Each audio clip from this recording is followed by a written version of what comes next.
This is the LEPC meeting for September 23rd, 2021, with the start time of 9:30 a.m. Call the meeting to order. Do we have a roll call? Doug Olin, Here. Charles Steinhardt, Here. Charlie Dunlap, Here. Russ Anderson, Here. Rich Stefanowitz, Tammy Spencer, here, Brett Banish, Here. Mark Siegel, Here. Randy Brown, Present. Cindy Sullivan here, Jennifer Willard, absent, Stephen Presnell, absent, John Kane, absent. Bruce Lucier, Present. and Karen Zora. Zorek. Here. Here. Okay, we have a quorum. Thank you. Okay, the first thing on the agenda here is the acceptance of the Thursday, January, I believe it's actually supposed to be 28, 2021 minutes. I'll make a motion on second. Do I hear a second? I second. All in favor? Aye. Aye. New business, swearing in new members. Gonna have you guys all. I'll stand up and just raise your right hand.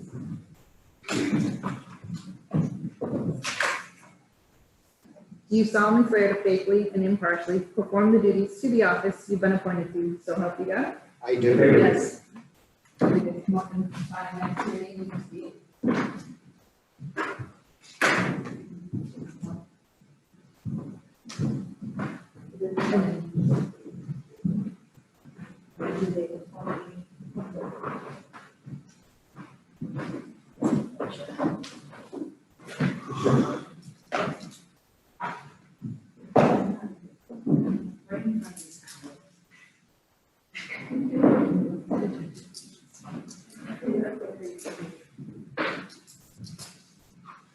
Does anyone need an agenda?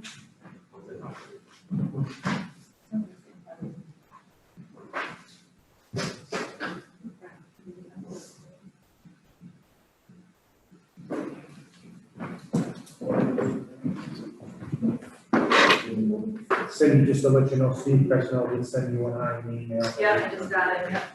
Just gonna try to jump in. Yeah, but then I'm sure if he sent Oh, a I subsequent need to one.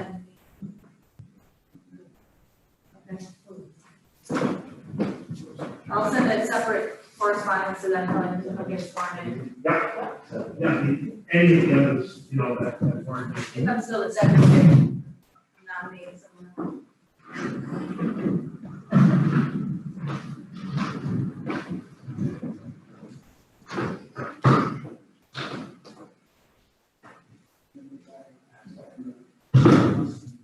Oh, yeah.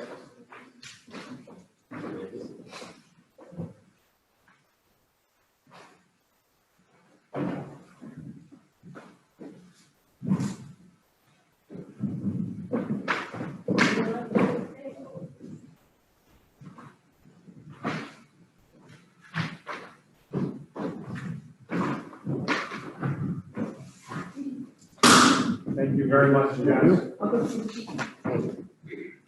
Yep. And for the other members of the committee, I'm sure the chairman wants to make sure you come by the clerk's office and get yourself sworn in. Thank you, Carl. Okay, we're gonna move on to the election of officers for chairperson, vice chairperson, treasurer, and secretary. Mr. Chairman, I make a motion to keep the same slate of officers through this year. I second. Okay, any discussion on that? Just name who the officers are, please.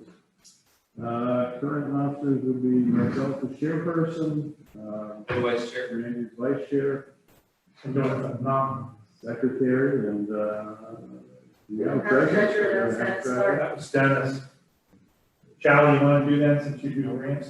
I'll do it. I'll amend my motion to substitute, as the treasurer. Seal of weights and measurements. is there a second on that? I second. All in favor? Aye. Aye.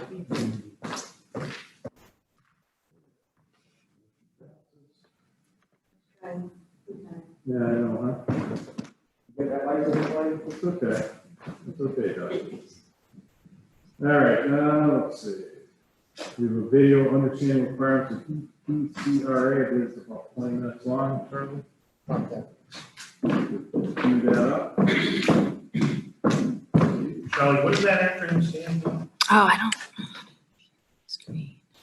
LEPC? No, EPCR.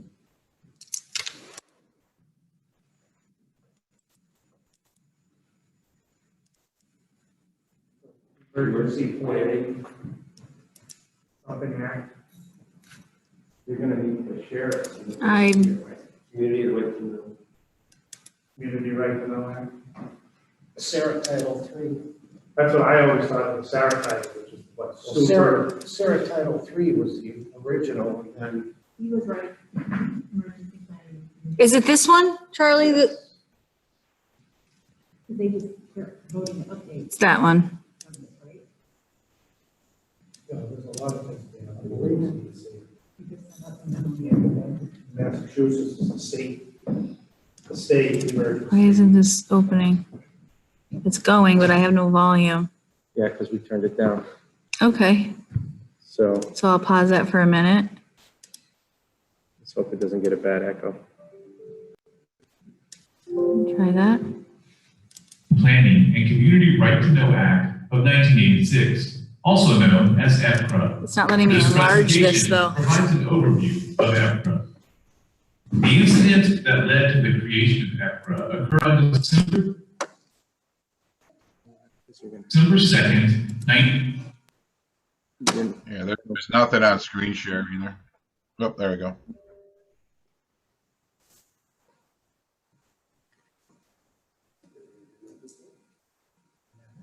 To hit share. Just making sure I'm sharing the right one. Yeah. She did. Pushed a couple of buttons over on the side of the house. 1984 in Bhopal, India. A cloud of methyl isocyanate gas I can minimize that, escaped from can I? Union Carbide's chemical plant and spread to the community near the plant. This resulted in the death of approximately 4,000 residents and injured thousands. In addition, 8,000 more died in the 2 weeks afterwards. Over 550,000 people experienced long-term exposure-related illnesses. A few months later, in August 1985, a similar incident occurred at another Union Carbide facility in Institute, West Virginia, when a cloud of toxic chemicals used to manufacture pesticides were released. 6 workers were injured and more than 100 residents were sent to the hospital. These 2 incidents led to the enactment of EPCRA. Chemical incidents impact communities and continue to occur. The incidents here can happen in or impact any community where chemicals are processed, stored, and used. Many chemical facilities are located within or near minority or lower income communities. EPCRA was established to protect all communities, including communities with environmental justice concerns. EPCRA provides the infrastructure for communities to plan and prepare for these risks. What is EPCRA and how does it protect communities from chemical accidents? EPCRA was created to prepare and protect the community from chemical accidents and provide information on potential chemical hazards to the community and first responders. It does so by recognizing that local planners and responders are in the best position to understand the chemical risks in their communities and quickly respond when an accident occurs.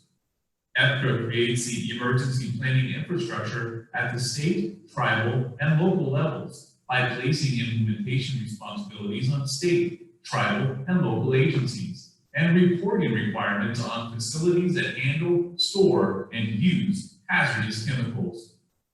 It requires comprehensive emergency response plans for each community, facility and community participation in the emergency planning process, collection of hazardous chemical information from facilities in the community, and collective planning involving facilities, key stakeholders, and community members. How does EPCRA build state, tribal, and local preparedness infrastructure? EPCRA requires the governor of each state appoint a State Emergency Response Commission, or CERC, whose member organizations are responsible for implementing the statute. Similarly, the chief executive, often a president or chairperson of a tribe, is responsible for appointing a Tribal Emergency Response Commission, or TERC. CERCs and TERCs are responsible for establishing local emergency planning districts and a Local Emergency Planning Committee, or LEPC, or Tribal Emergency Planning Committee, or TEPC, for each district. These local planning districts are often organized around counties, parishes, municipalities, or hazmat response regions. These LEPCs and TEPCs develop and implement the emergency response plans for their communities. They are comprised of key local organizations and industry, making them full partners in identifying chemical risks in the community and preparing for chemical emergencies. EPCRA creates the opportunity for collaboration among a diverse group of participants who broadly represent their communities by serving on their LEPC and TEPC organizations. Each participant brings expertise that is essential to the development of a comprehensive emergency response plan for chemical accidents. The law expressly states LEPC and TEPC organizations shall include representatives from the following groups: elected state and local officials, law enforcement officials, civil defense workers, firefighters, first aid workers, local environmental and transportation workers, health and hospital workers, community groups, the news media, and owners and operators of facilities handling hazardous chemicals. While participants bring their expertise to the LEPC and TEPC, political officials are responsible for demonstrating the importance and supporting LEPCs and TEPCs. They should demonstrate through leadership that they value community participation and stakeholder coordination to prepare for and prevent chemical incidents. The collaboration among local agencies, states, tribes, and industry is essential to develop a local response plan and inform the community of chemical risks. But leadership is key. Facility owners and operators also play a key role in implementing EPCRA. The law requires industry to report on the presence and accidental releases of hazardous chemicals to the organizations created under EPCRA. As members of the LEPC and TEPC, industry leaders can assist these entities in identifying potential chemical risks and developing a plan to respond to those risks. Local planners and responders who are part of the LEPC and TEPC organizations receive information on the presence of hazardous chemicals in their community to prepare for and respond to chemical releases. Tribal and local elected officials are the shepherds of the planning process and should emphasize the importance of preparedness in support of their LEPC and TEPC. Community members can volunteer to serve as a citizen representative on their LEPC and TEPC and be informed of potential chemical hazards in their community. They can also learn what to do should a chemical accident occur in order to protect their family and place of business. CERCs and TERCs oversee LEPCs and TEPCs. They provide leadership, resources, and expertise to local planners and responders. The federal government, EPA, provides national leadership and technical assistance to states, tribes, and local agencies to implement EPCRA. EPCRA has 4 provisions to prepare the community for chemical accidents and provide access to information on the presence and releases of hazardous chemicals.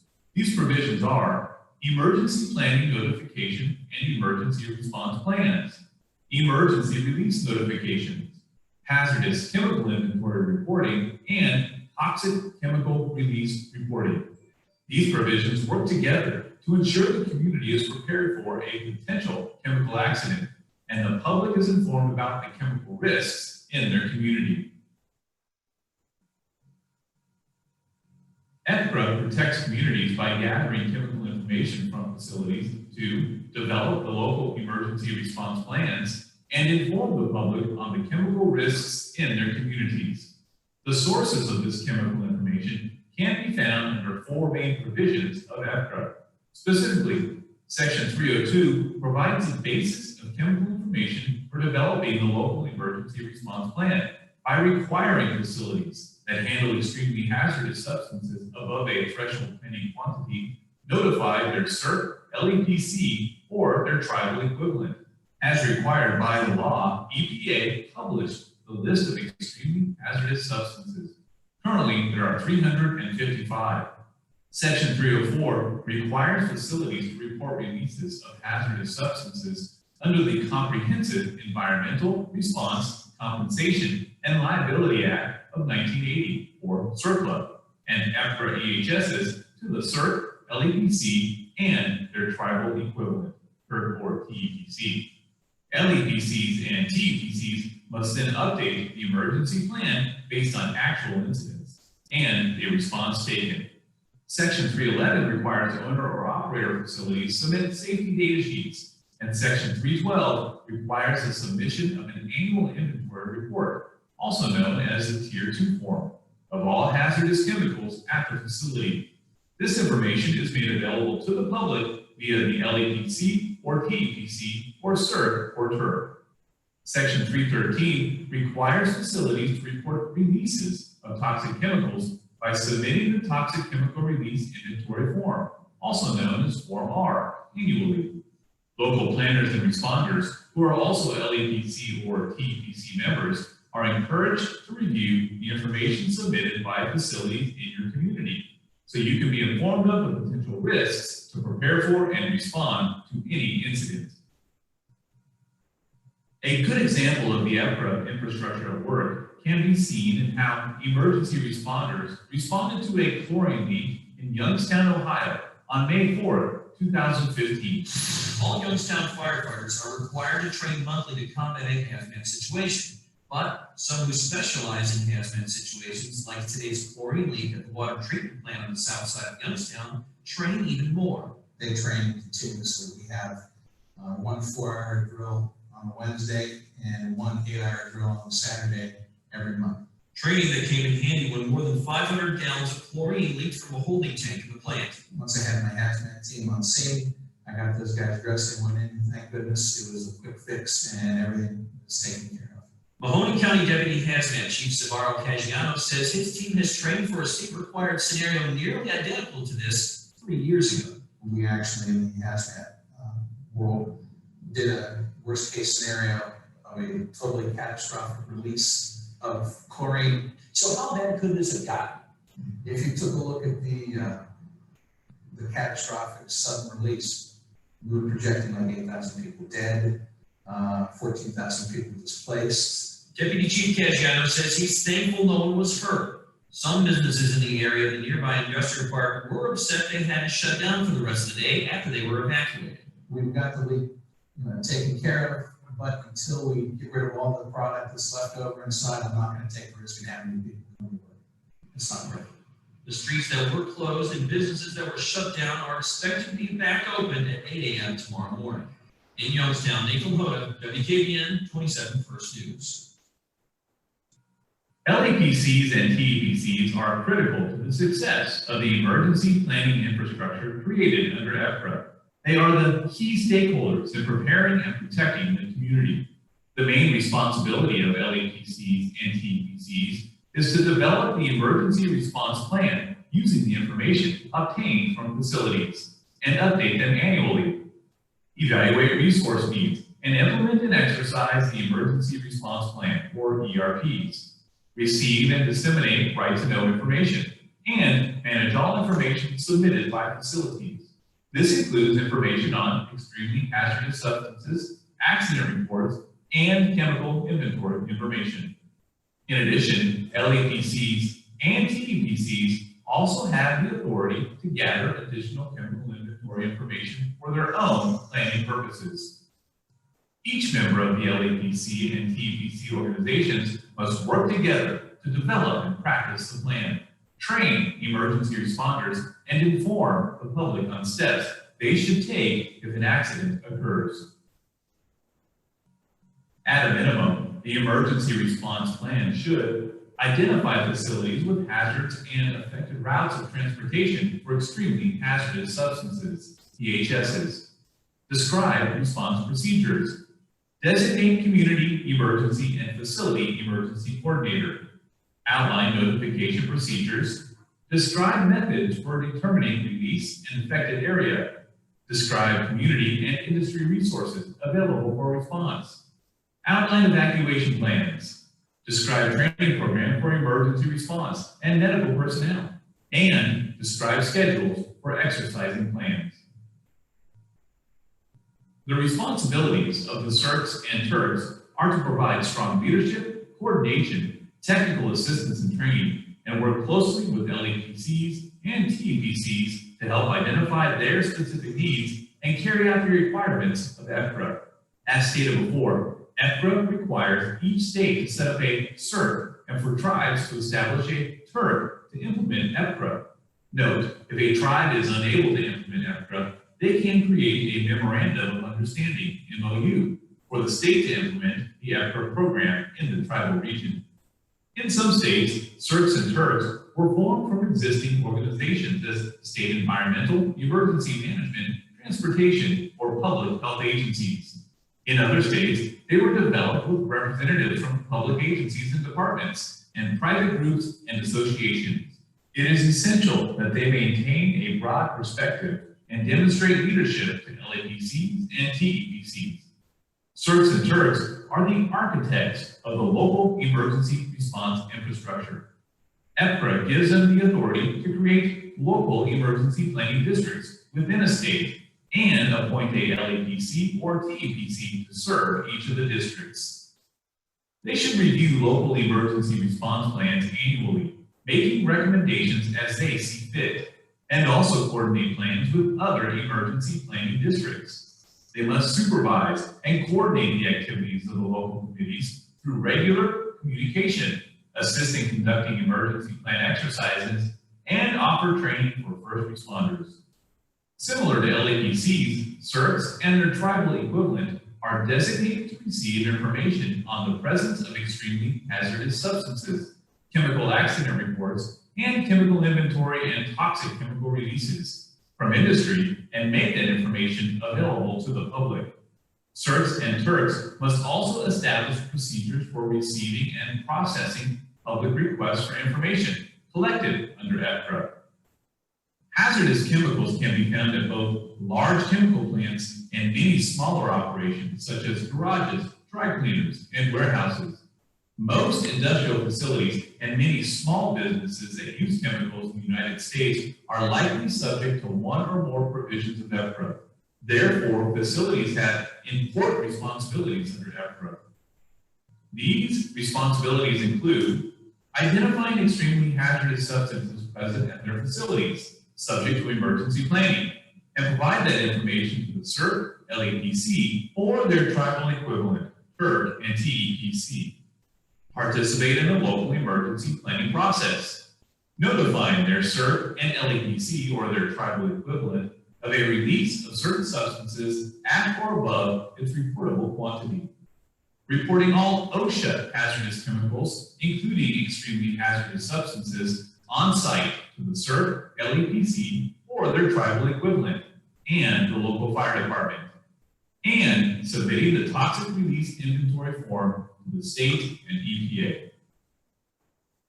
It has been over 30 years since the enactment of EPCRA, and the most significant lesson learned in that time is that preparedness requires participation, ongoing effort, and vigilance by all community members, including political leaders, first responders, emergency planners, and responders. Planners and responders should be aware of the risks in the community and actions they should take during a chemical incident. This was especially apparent during an incident at the West Fertilizer Company in 2013. The following U.S. Chemical Safety Board, or the CSB, animation of the West Fertilizer incident underscores the importance of ongoing preparedness efforts in protecting communities from chemical accidents. The West Fertilizer Company was a fertilizer retail and distribution facility in West Texas, 80 miles south There, ammonium nitrate and other chemicals used as fertilizers were stored in a 12,000 square foot building that was constructed of combustible material, mostly. The fertilizer storage building was located close to several houses, an apartment complex, 2 schools, a city park, and a nursing home. Inside the fertilizer building, seeds and other materials were stored in rooms throughout the structure. Various types of dried fertilizer and additives for blending were stored in large bins. There was a stockpile of 40 to 60 tons of ammonium nitrate stored between 2 bins on the night of the incident. The main bin contained about 30 tons. Fertilizer-grade ammonium nitrate is stable under normal conditions, but can violently detonate when exposed to contaminants in a fire. Sometime before 7:30 p.m. on April 17, 2013, a fire started in the fertilizer building. Although there were numerous combustible products inside, the CSB was unable to determine the source of ignition or exactly where in the building the fire began. One of the first responders to the incident was a police officer from the city of West who was on routine patrol near the city park. A young man approached him and pointed to the fertilizer plant. The police officer drove to the north end of the plant and observed orange-red flames coming from the building. He notified dispatch that the fire was structural. The West Volunteer Fire Department soon arrived on the scene with 2 engines, 2 brush trucks, and a water tanker truck. But inside the building, the fire continued to quickly escalate. Smoke and soot from the fire accumulated on the piles of ammonium nitrate stored in their combustible wooden bins. At approximately 7:45 p.m., the character of the fire changed, most likely due to an opening low in the building, possibly when the fire burned through doors to what was known as the seed room.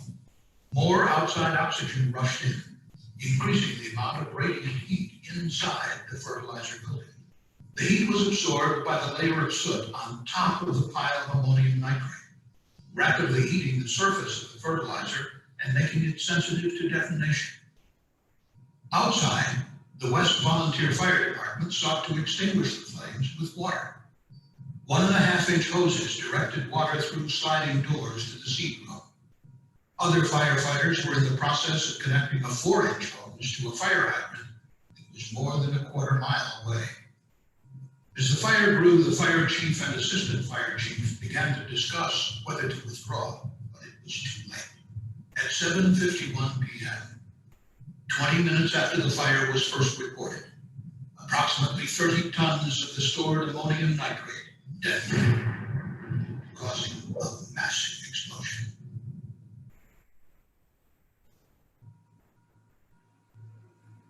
The West fertilizer explosion resulted in the death of 15 people, including 12 first responders and 3 members of the public, and injured 260 residents.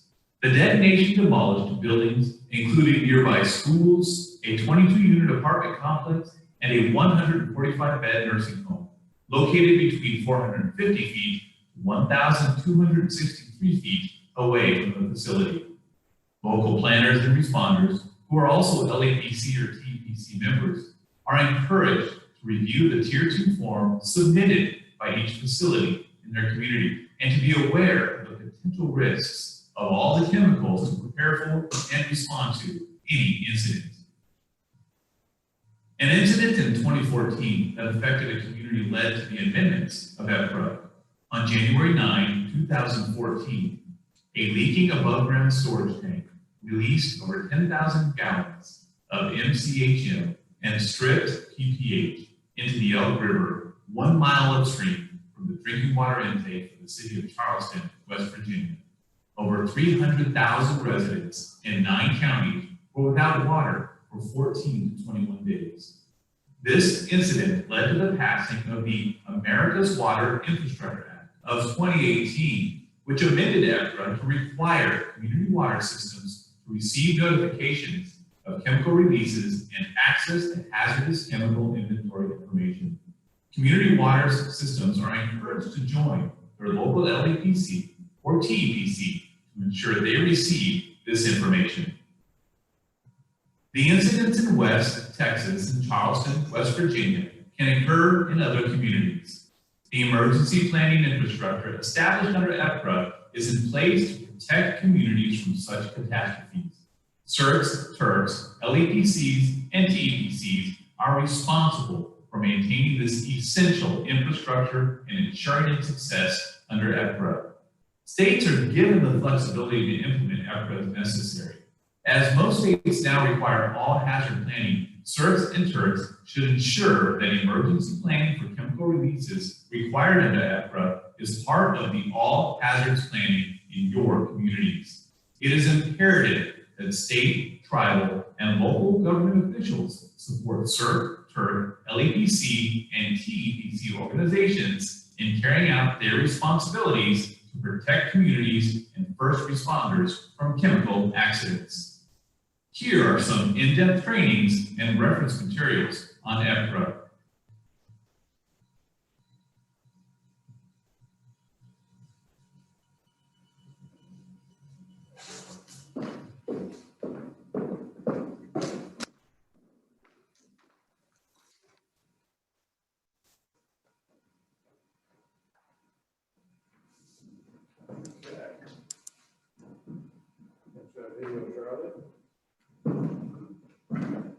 Anybody have any comments or anything on the video before we move on? No? Yeah, moving along, I'm in business here. Is that right? Your video's not. Computer sharing. So you can start again.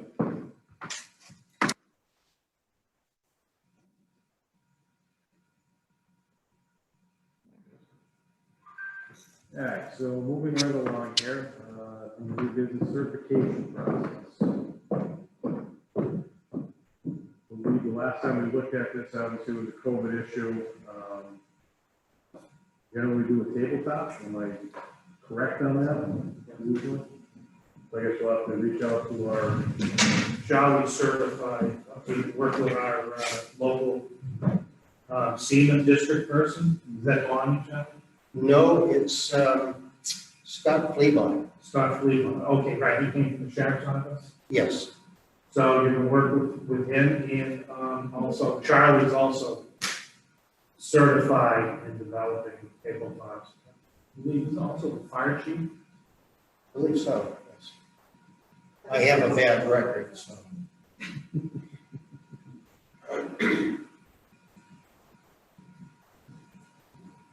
All right, so we'll have to look into that. That's usually in October we have that. Right, because the committee does not meet in November, because the fourth Thursday of November is Thanksgiving, and that'll be Christmas, so it'll be in January, so Charlie, if you can help facilitate that communication with Rec, then we can get something set up for that meeting. Okay, so we'll plan for a tabletop for October meeting. October 20th. Right. Obviously, would that be downstairs, Charlie, or should it be here or? We have downstairs, and we also have the overflow into the five-star restaurant. You have,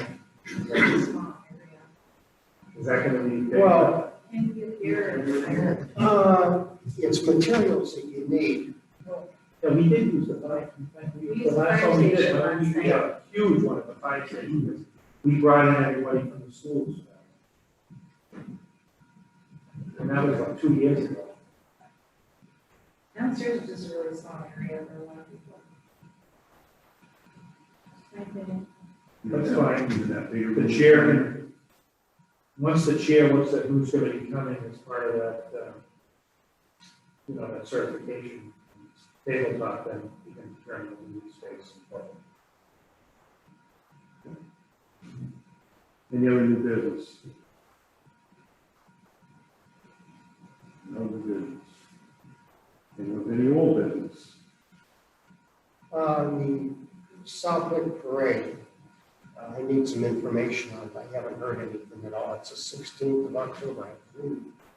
Yep. what information I can put down. Well, the particulars, the logistics on it, as far as staging and time, and, the route. Who's organizing it for you? You. Show us something. Mr. Gee's taking the lead of it. But this is And so animal parade too, right? Yeah. Everything. And fireworks, I think, too, everything. You said Yeah. the We'll dome. find out. I'm The not farming community, so this is gonna be last sure let that out of discussion. Pretty time. cool. About it is in the view with Channel 40. Well, no, it's very cool, actually. The oxen walking down the middle. Oh, they're huge. It's pretty cool. Yeah, I can get you most of that. So I can tell you it's gonna say the peak you got there, it's gonna end here. Yeah, and then, the timing for fireworks and Brian? Any other business? You want any stats? Open. You usually call me up the day before, like this morning I was rushing to pull a new You do order. rush. Well, it's not on the board. I figured since I had been doing this particular spreadsheet for a year, I pulled that one up to kind of see what the last year looked like. So this only goes from September to September, over a year. And you can see how we're basically this period here, everything was under 5, but it was less than 5. And then we hit our first peak in November, which kind of started right. All this sort of started after that last one. And then after the new year was our biggest peak. So these are less than 5,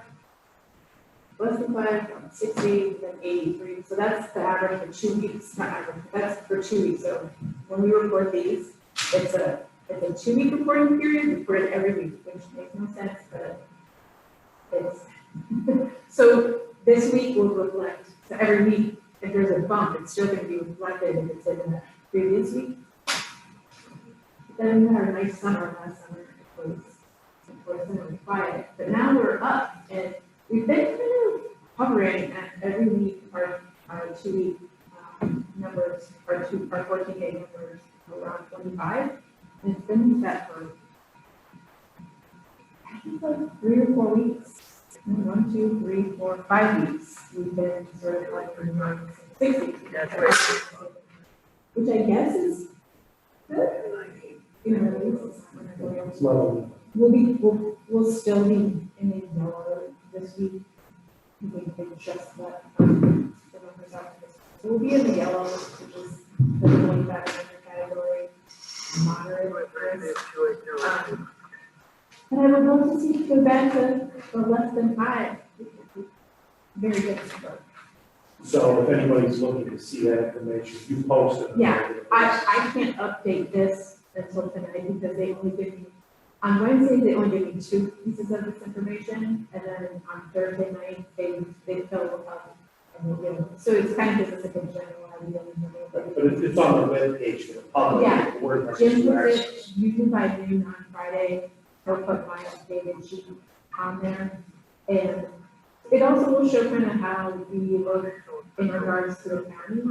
And for a couple of weeks, we were worse than the county for positivity rate. And then last week, we started to go a little bit lower. I mean, we're not that much lower. So let's say last week, we were at a positivity rate of 0.4 or 4.36, and the county was 5.4. So it's not too much. Especially since that positivity rate doesn't reflect well with the small community. It's really neat to look, compare communities that are 50,000 more. Yeah, I mean, isn't the city of Westwood within the county driving along with them? I would say Westfield and Springfield driving the number. But I mean, still, it's 5%. Not terrible rate, but it would be so much better. was lower. Like right now, every time I look at this phone, I can see double anything, I just keep shaking my head. I have 4 cases since the meeting started. Up. So, So are you seeing a jump since school started or no? no, actually, the highest was the 2 weeks before school started. And now we're just staying pretty, actually, those highest weeks did have a lot of children in them at the end of the summer. And our average age was around 30 at the end of the summer. But now we're kind of going back up. I didn't get to do the average age this week, but say last week our average age was back up to upper 40s. And maybe we had 3 kids last week as opposed to the 8 in that week, and then weeks leading up to school.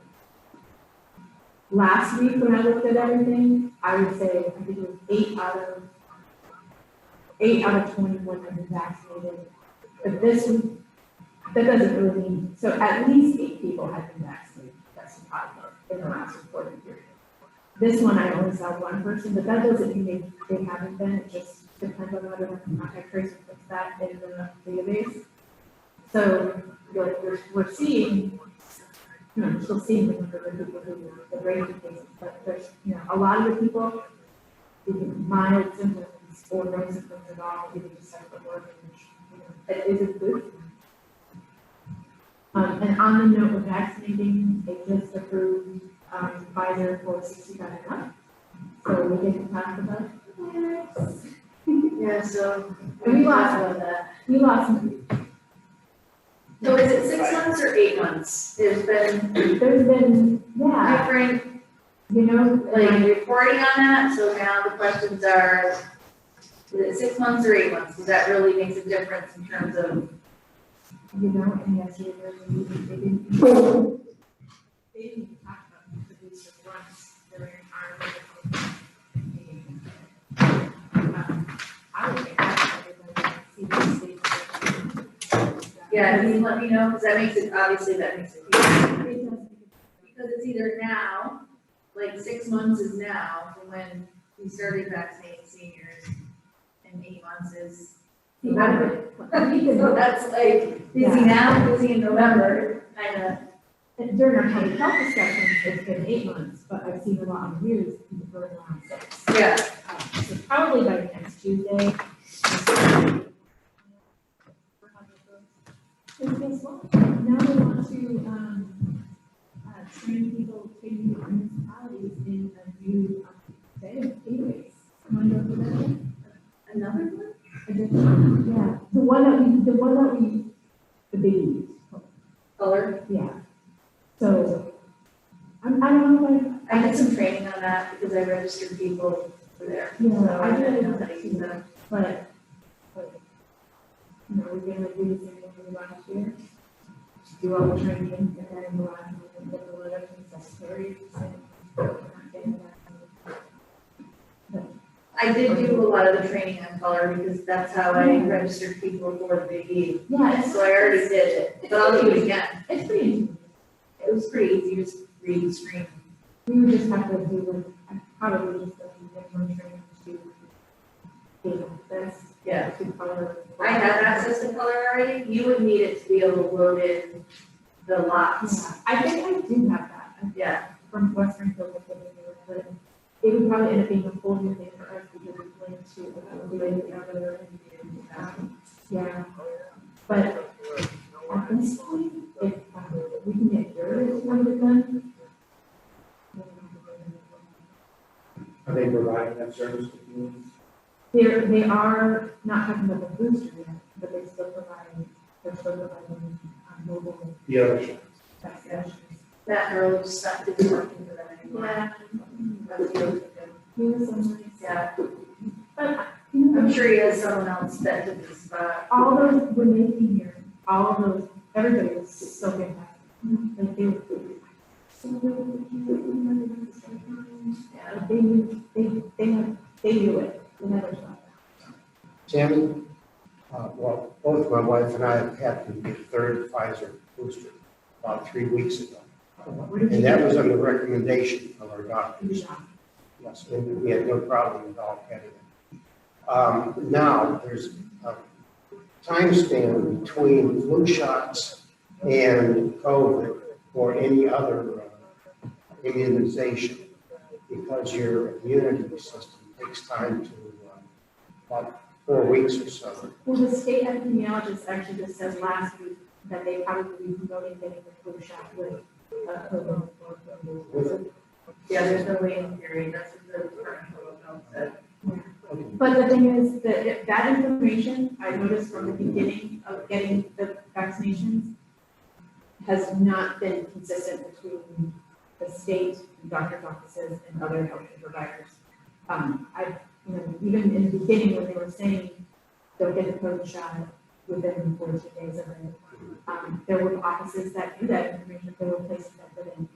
And now, when this comes out, because now the state will start planning, I'm assuming, they will try to get that information out to the healthcare providers who are doing more vaccinations, but I put it in my newsletter for this month that's coming out today, just based on it. yeah, Dr. Brown said they were gonna start promoting materials for having dual clinics.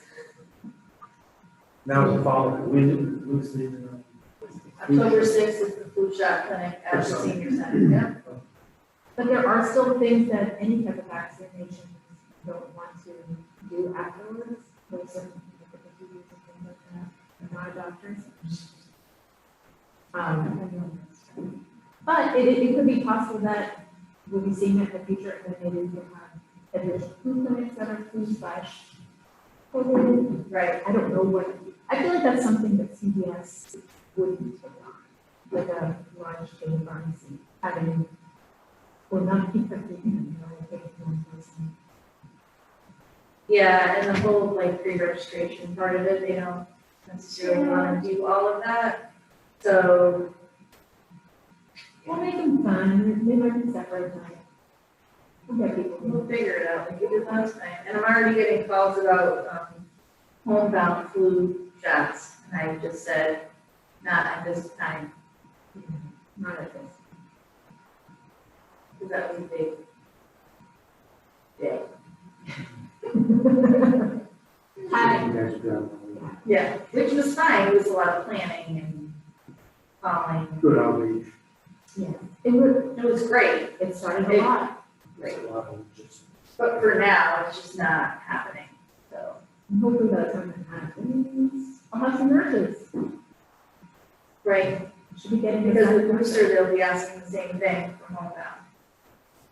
Especially because they received the Johnson & Johnson, and now Johnson & Johnson is saying that their idea is second.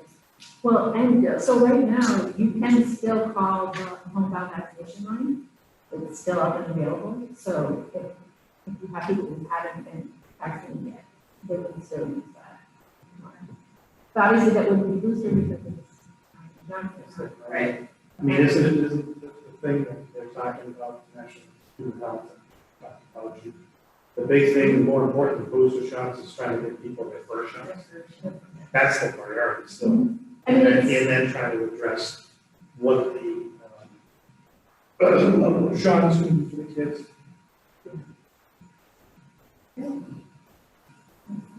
I mean, the dosages will, as far as everything we're talking about, the dosages will be the same as the other two.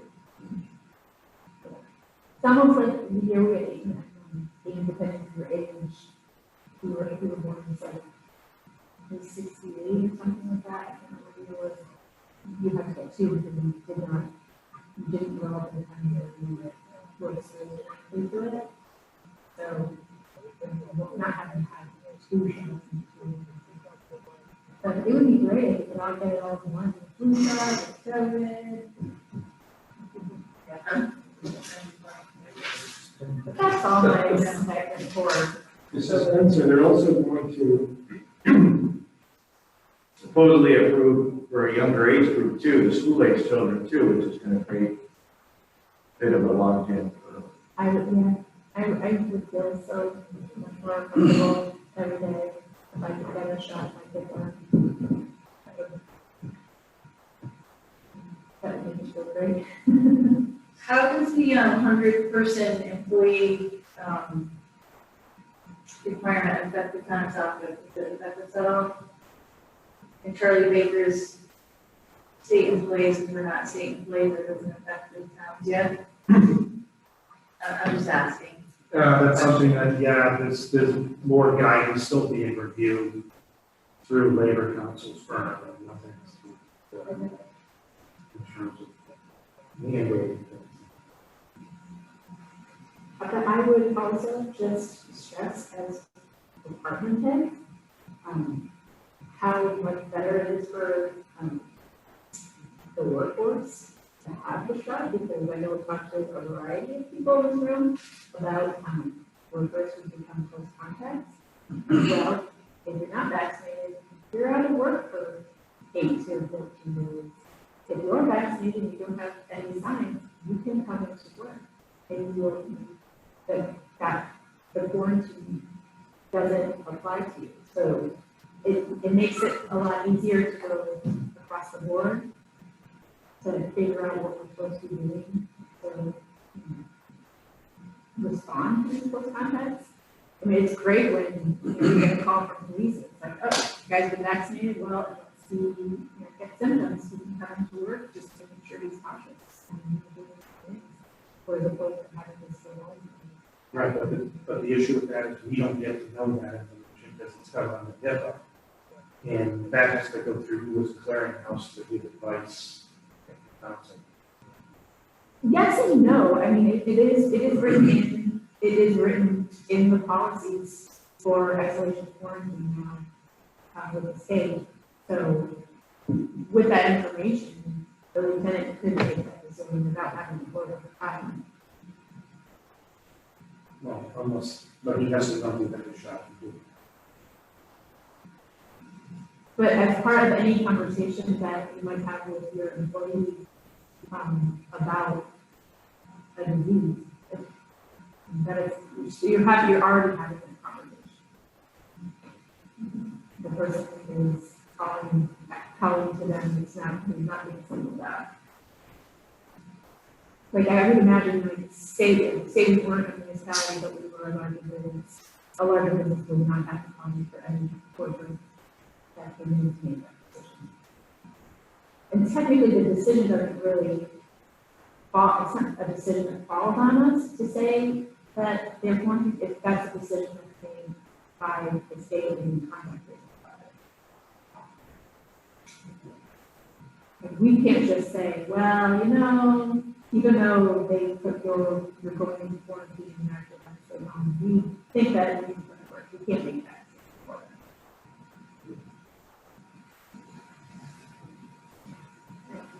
Think that. Thank you. Yeah. Anything else? Any upgrade or update on regionalization for dispatch? I'm not sure that's on the province of this committee. Then you can have that separate conversation. The only other thing I want to bring up real quick is the new platform hybrid meeting. Going forward here, if someone is on Zoom and they've been sworn in, are they able to vote? Yes. Yes. So long as they're sworn in, we're kind of a full number. Okay. I want to be clear on that. Through at least, I believe it's March of next year. Yeah, March, April, the law. Well, I think by then the law would have been. Well, but that's what it is right now. now. They'll revisit it, and I could just foresee this being from. Correct. Makes a lot of sense. All right, I think that will do it. Make a motion to adjourn. Second. Thank you. All in favor? Aye. Thanks for coming. Thank you. That's just enough to say. Yeah, October 28th. Are we going to wear costumes?